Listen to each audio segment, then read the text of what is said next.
Welcome to Virtue Podcast, powered by Azkka Pharmaceuticals, India's first company to bring evidence-based flat pricing in medicine.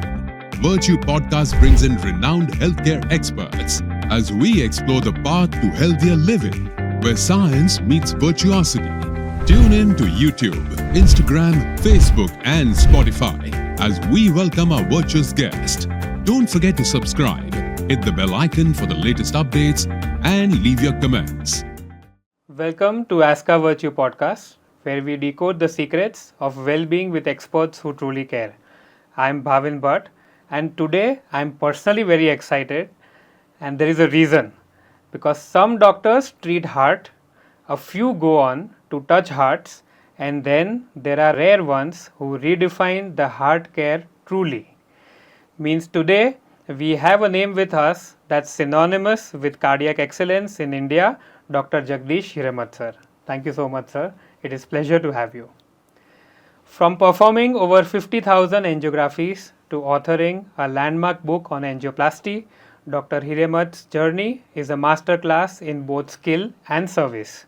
He has been a professor, policy influencer, and a powerful voice in preventive cardiology, training future doctors and reaching thousands with his radio and community talks. It's our privilege to welcome a cardiologist and the change maker, Dr. Jagdish Hiremath. Welcome, sir, to Azkka Virtue Podcast. This podcast will be available on our YouTube channel, Facebook page, and Spotify as well. So, sir, I'll move right into the first question. You have been practicing interventional cardiology since 1989. Yes. What are the biggest advancements you have witnessed in these decades?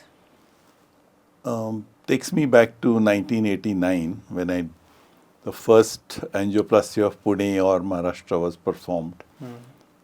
That time there were at least 25 people in the cath lab, Okay, all very excited to watch and probably some very anxious to watch.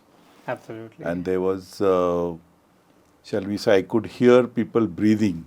So much was the tenseness in the air. Absolutely. But from then onwards, now you see that a DNB student also goes and performs the angioplasty on his own. Right. So this kind of a sea change has happened from 1989 to today.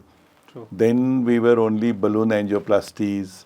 The theater used to be ready for a crash. Bloods were ready for something happening.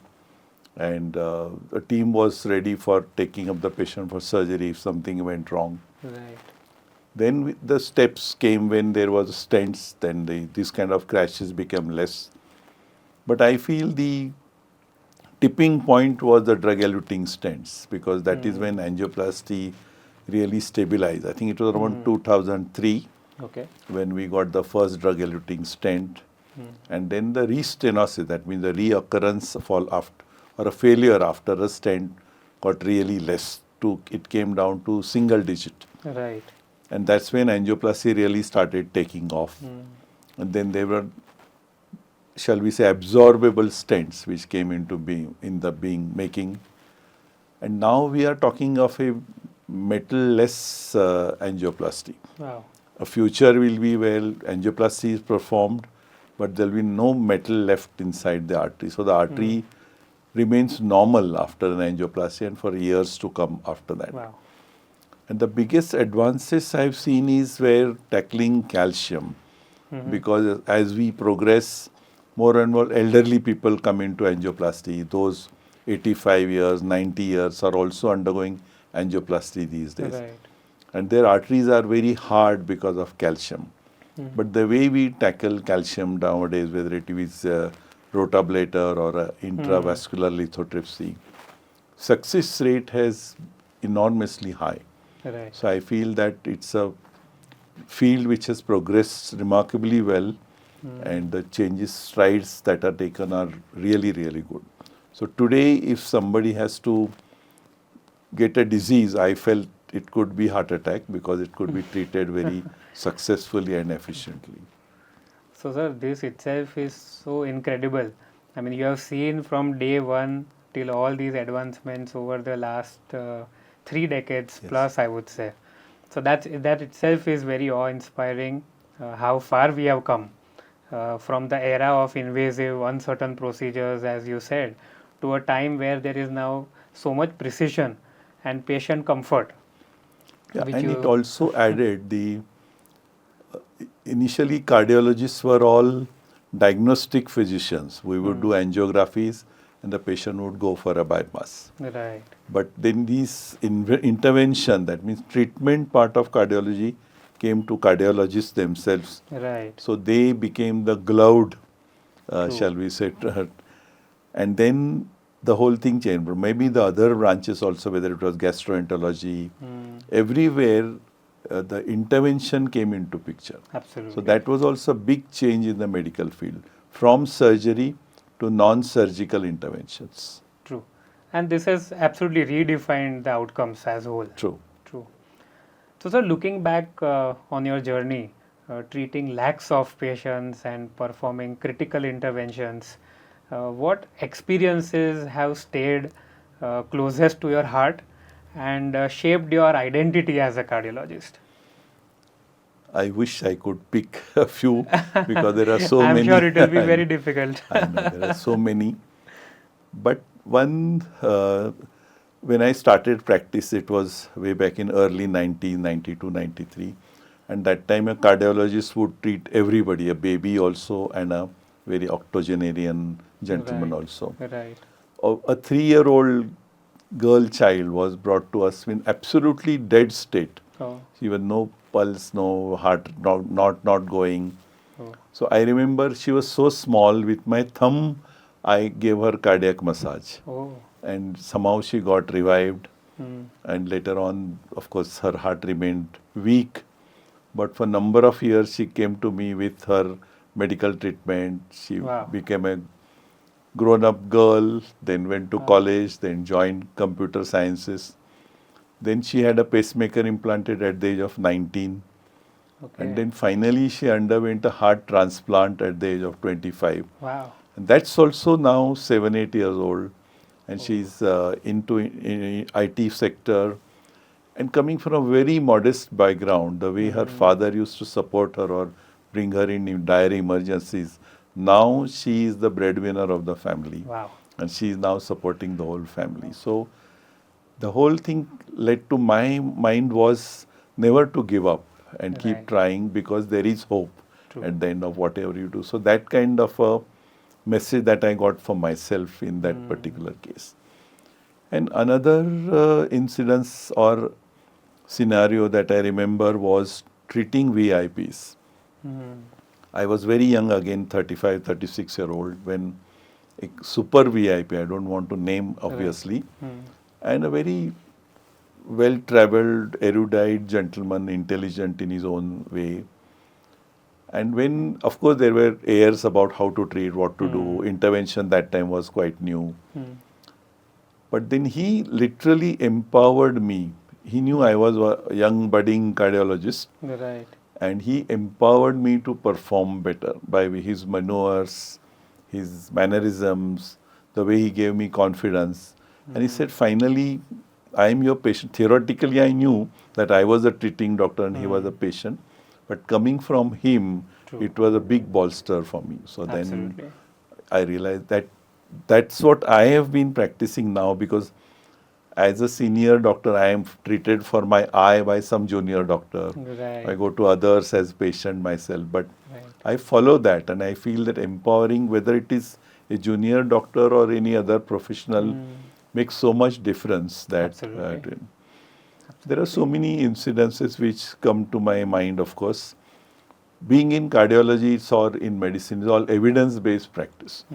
Every sentence you make there is supported by evidence and literature and other things. So it is percolated into day-to-day living also. So I call it evidence-based life. Right. So then the rationalism about religion, about God, and about so many things, I think the ideas are clear because you've been Right. practicing science Absolutely. and science and science. And that's why I feel moods and swings and fantasies have no role in life. A doctor is not allowed these luxuries. And so is true for everyone. I don't like somebody saying somebody is in a good form. a cricketer or Right. somebody not in a good form, you are playing for your nation. Right. Form doesn't matter. You have to play the next ball as it comes. So if doctor is not allowed, nobody should be allowed the freedom of moods and swings. That's what I Absolutely. realized actually. Absolutely. Sam sir, this is so inspiring. I mean, it is moments like these that, remind us that uh, beyond ever ECG or maybe angiogram lies a human life and a family's hope. So your ability to blend your clinical experience, what you recently shared, with compassion is truly something, that sets the legends apart. So this takes me to the very important question, and this question is something which I'm sure in your clinical practice over these years and decades, your patients or people or viewers at large would not be aware of this, for your passion for sports and music. So from basketball for Maharashtra State, uh, your fondness for cricket, and to music with orchestras. You have had such a diverse journey overall. So, how these personal passions has helped you balance a high stress career? Oh, what a question.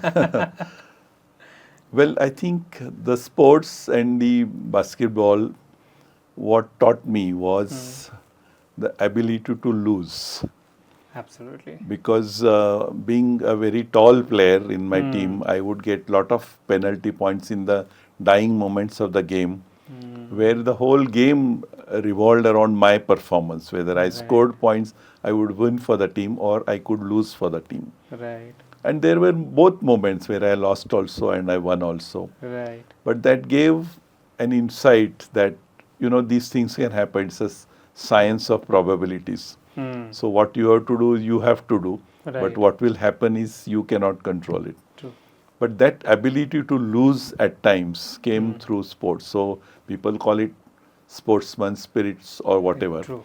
But I feel apart from the camaraderie and other things, what sports taught me was to take defeat in your chin So and true. go on life as it comes. Absolutely. Music, art and other things, I think gave me a phenomenal sense of awareness.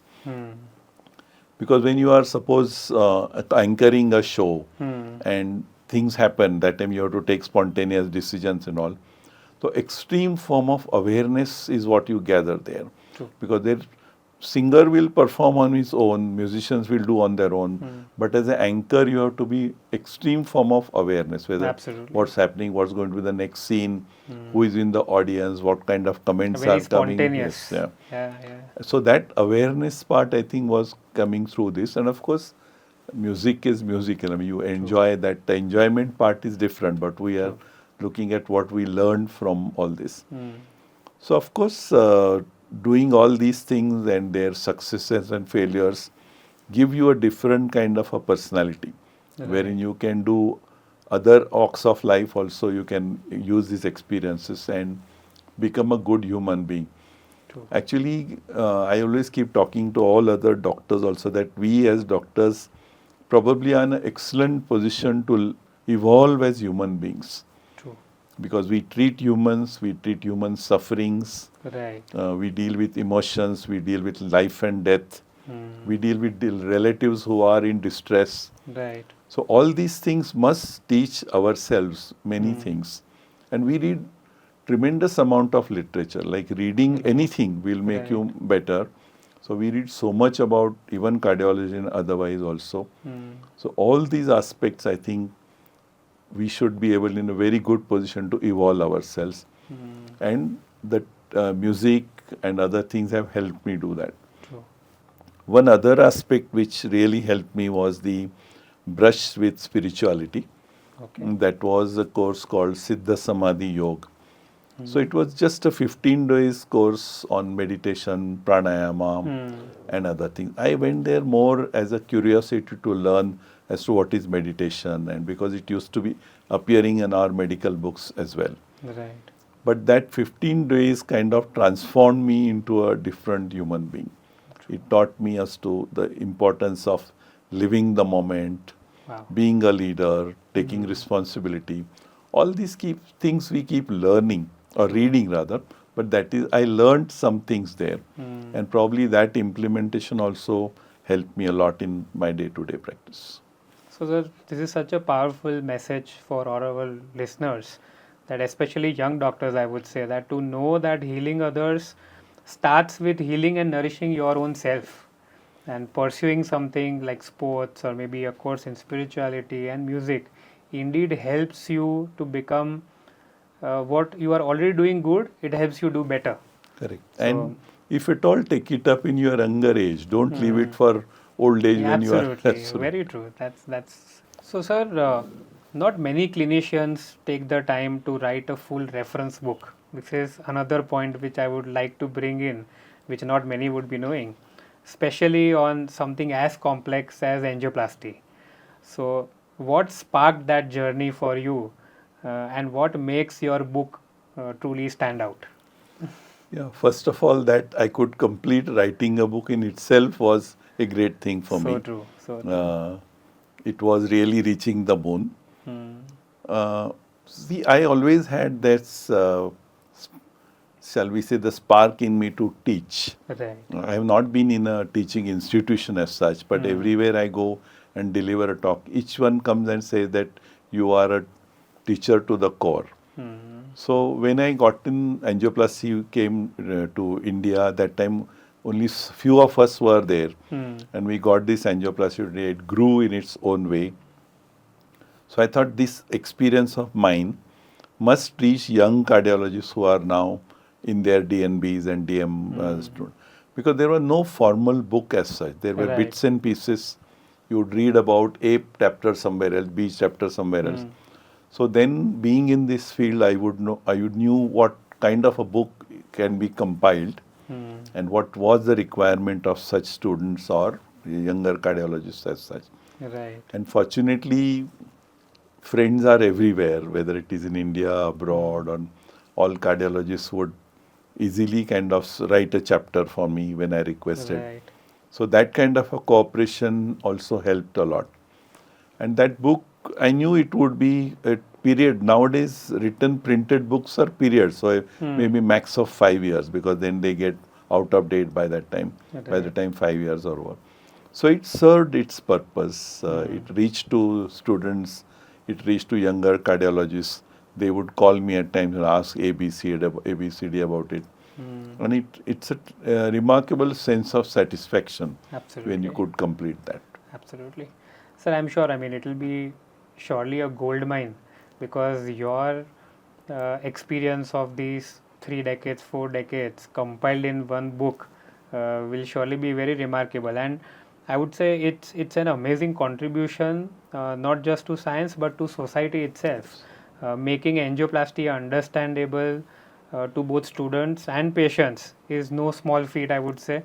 And it's heartening to see your work continue to educate even beyond the cath lab, because I'm sure, sir, you are a institute in itself, but reaching out to people who would need this clinical experience to go out, I'm no better way than a book, for sure. So this takes me to the next question. If you can, sir, briefly explain what a stent is, and you mentioned briefly, if you can just elaborate that, how a drug-eluting stent differs from a traditional bare metal stent. We must know first of all what is terminology called atherosclerosis. Right. That means the artery, a medium-sized artery like the coronary artery of the heart, would get studded from inside by bad cholesterol, that is LDL cholesterol. Right. And like rust in a pipe, it would keep growing over a period of time Right. till it reached 75-80% and started causing problems. And of course, when it becomes 100%, would result into a heart attack. Right. Now, this deposit is like, the consistency is like a harder cheese or that kind of a material. Right. So, it is compressible, so it can be compressed to the side, and the passage which is now blocked by this deposition can be cleared off by pushing it outside the inside lumen. Right. So during angioplasty, what we do is go inside the artery, take a plastic balloon and blow it up, open it up. And the pressure in the balloon is that of a tire of a double-decker bus. Oh. So it's about 10 to 12 bars, which is quite a pressure. So that this material which is hanging out inside gets compressed to the side and it becomes a thin film. Right. So whatever was 75-80% now becomes practically 0%. Right. And if you remove the balloon at this stage, used to be called balloon angioplasty. That is how it started. Right. But then people realize that this thing just can collapse on its own after the angioplasty is done. Or in a period of next few months, the whole thing will grow back again to another lesion. That is called restenosis. Right. So in order to overcome that came stents. When a stent means keep it to the side or you stent it from inside. So then once you perform the balloon dilatation, you take the stent there with the help of a balloon, again blow up the balloon so that the stent then got studded inside the artery. Okay. And then you remove the balloon now. So now you have stretched the material outside and from inside you have reinforced the artery with the help of steel. That is a stent or that is a stent. So that is how a stent angioplasty came into being. Right. But despite that, there was almost about 25 to 30% restenosis within the first 6 months or so. So then came an idea that why this is happening, why this thing is growing inside again. So if you use a drug which will prevent that regrowth, then your stent results could be almost 100%. Right. So that is where the drug-eluting stent came into being. Actually, it's an anti-cancer drug. Okay. So it is impregnated on the stent. So the stent is released there. The drug gets released in the artery for the next 50-60 days. And it prevents the regrowth inside or prevent the restenosis of the stent. Okay. So that's why they are DES, the drug-eluting stent. So they brought down the restenosis rate from say 25-30% to single digit. And now there are even bigger, better stents, better drugs, better research. Right. So the 4th generation stents as we are using now, they could be less than 5% restenosis. So once the stent is in place, almost 95 stents would be cured for lifelong. 5 of them can get a problem within the first 6 months, but that's how it is. That's how the progress has taken place. Wow. So that actually clears it up so beautifully, because I think many people hear the term stent, but don't realize how life-saving and advanced it has become over the years. And thank you for simplifying such a technical topic so accessibly. So you have delivered over 4,000 talks and 300 radio shows, and one more going on. How do you see the role of communication in public health? Phenomenal role. I think if I were not a doctor, I would want a doctor to communicate to me and explain things in a way which I understand. Right. And the communication has many aspects in the sense there could be a non-doctor quack who could go out and give all sorts of information which is not science. True. Or there could be a very highly technical doctor who cannot use simple language. Right. So he is not useful to the society anyway. True. So I thought I had that mix of having some degree of technology and expertise. And also I had the vision of delivering it in a simple way that people would understand.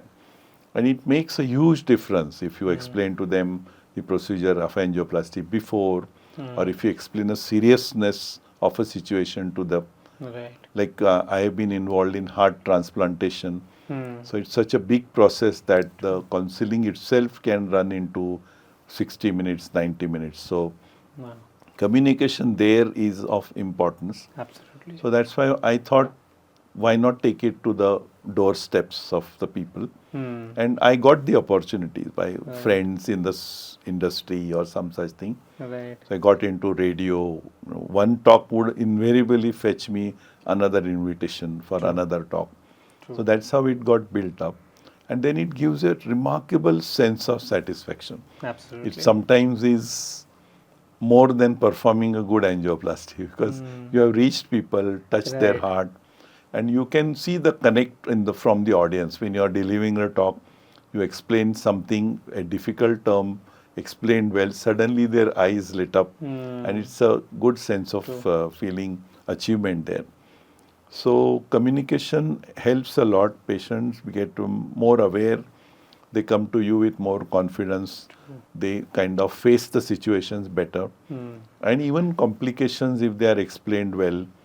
For example, patient is not doing well. He's serious. Right. And then after coming out of the ICU, tell the relatives who are gathered around you that he is not well or she is not well, critically ill. But we have seen such patients recovering. True. Just one statement, sense which of is a hope yes, is absolutely, tremendous. Yeah, yeah. and it should not be a false statement. Right. Suppose you know that the patient is a goner, then you should be able to say that also. Very true. But once you know that this thing is happening, that rather than giving the technical jargon of this is happening in sodium and potassium, if you just one sentence that we have Right. seen such patients recovering, that makes a lot of. So this kind of small things one picks up, Right. stores them somewhere, True. and then uses when the time comes, the time is correct. So the Right. communication, I think, is remarkably useful. And I am fortunate that I am able to do it. I have been able to do it for such a long time. Absolutely, sir. And I'm sure when doctors communicate, societies transform. So your voice has gone far beyond a cath lab, OPD, into the homes now, minds and communities at large. So, and that's truly the ripple effect that we see, you know, that, and indeed that healthcare needs this. Yeah.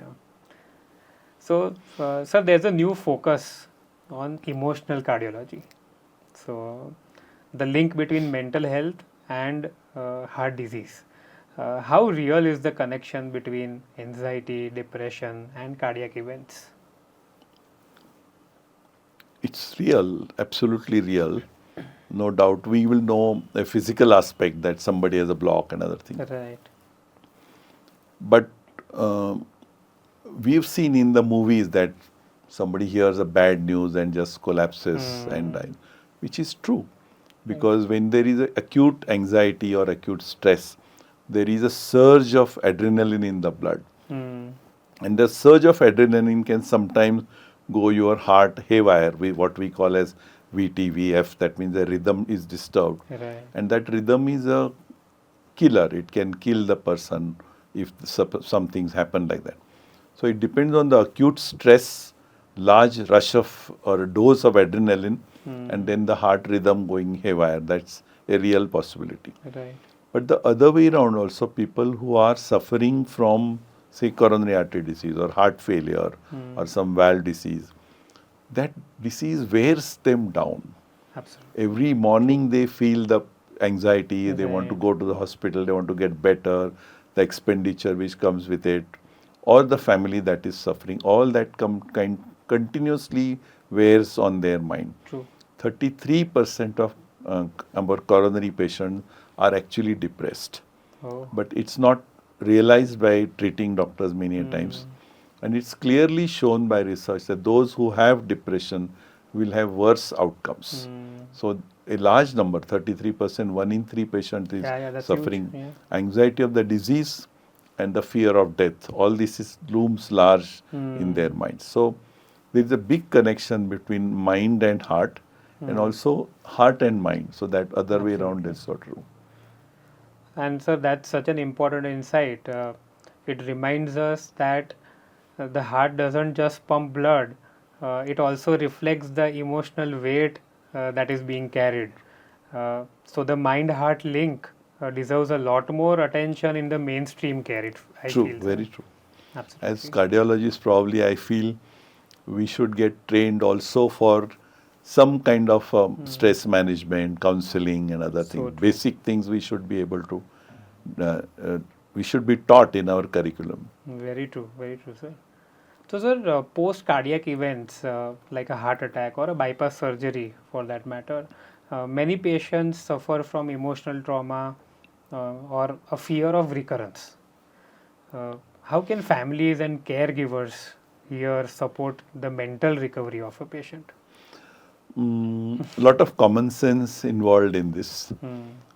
It's a situation which all would understand that this person has undergone a major cardiac event, and then he is going to be under stress or emotional trauma is quite well understood. Right. But acting on it makes a lot of sense in the sense that you have to do everything logically.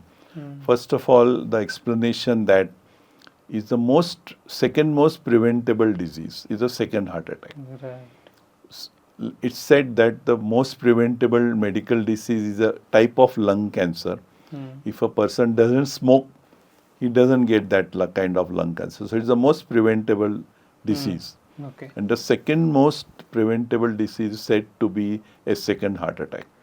So it's a very preventable disease for that Right. matter. So that is to be brought out into True. the open for everyone in the family. Ki, look, we have suffered this, but we do A, B, C, D, and probably we should never get a second heart attack again. Right. And it's all science. It's not some mumbo jumbo or some jargon. It is proved by science that if you follow certain things, if you reduce your LDL cholesterol levels below, if you control your blood pressure, smoking, these are well-known facts. Right. But then your secondary prevention is remarkably good. Right. So that science has to come into picture. All caregivers should be knowing about it. And of course, steps to do that rather than just thinking about and trying to act the what to do. We have to give them steps to do that, whether it is Right. implementing these rules or involving the patient's mind in something else. In the rehabilitation process, what kind of activity should be brought in. Rehabilitation, every form, including job, including sexual activity, all these makes a lot of difference. Right. So, sir, I'm sure this message will resonate with many families because recovery is just not about getting normal blood test or ECGs after maybe such a big surgery. It's also about patient feeling normal again. Absolutely. Mentally. So, your emphasis on emotional healing truly redefines cardiac care. So, this also leads me to the next question, which is heart care and food that goes hand in hand. So, plant-based and Mediterranean diets are being heavily promoted for heart health. So, what's your take on these trends? I would say, are they scientifically sound or just a social media buzz?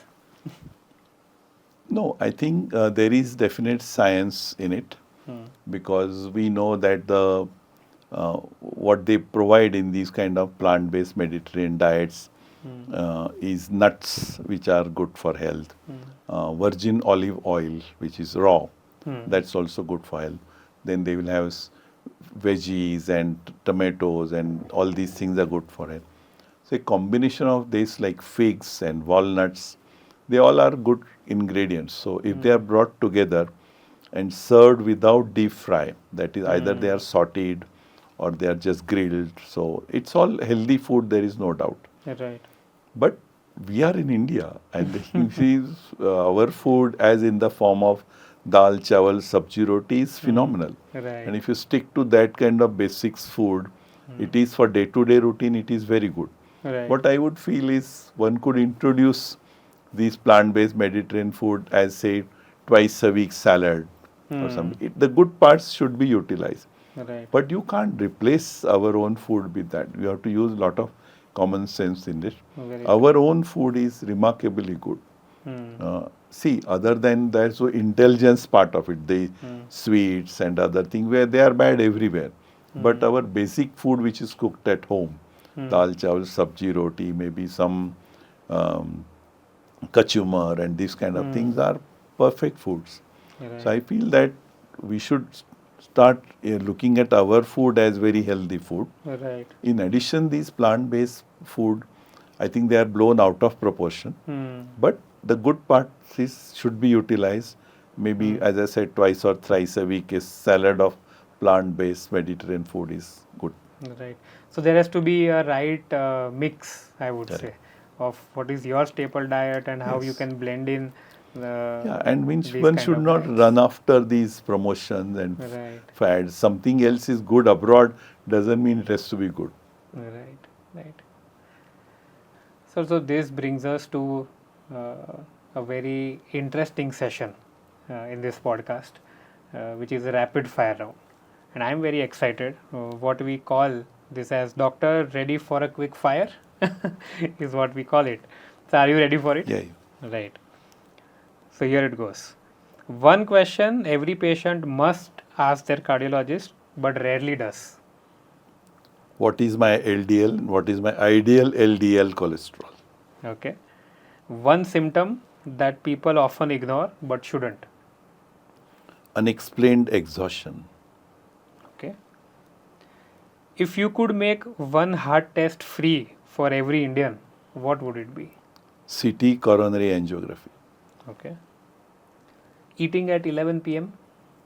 Not a problem if it is a regular. It's every day. If it's every day, it's not a problem. Okay. If you had to describe cardiology as a cricket match, what role you would play? I have been a batsman facing barrage of problems. I've been a bowler delivering and winning things. Okay. But at this stage of life, I am an umpire wherein I would educate people or tell them what is right from wrong. Right. And then at times exercise my own right to deliver the things. That's such an amazing answer, sir. Watching TV during dinner every day. Good. Because I do it. Tracking your calories but not your stress. Not good because its stress is as bad as the calories. So the rethinking has to take place. You have to look after your mind also other than your body. Fantastic. So, sir, this brings us to the end of the show.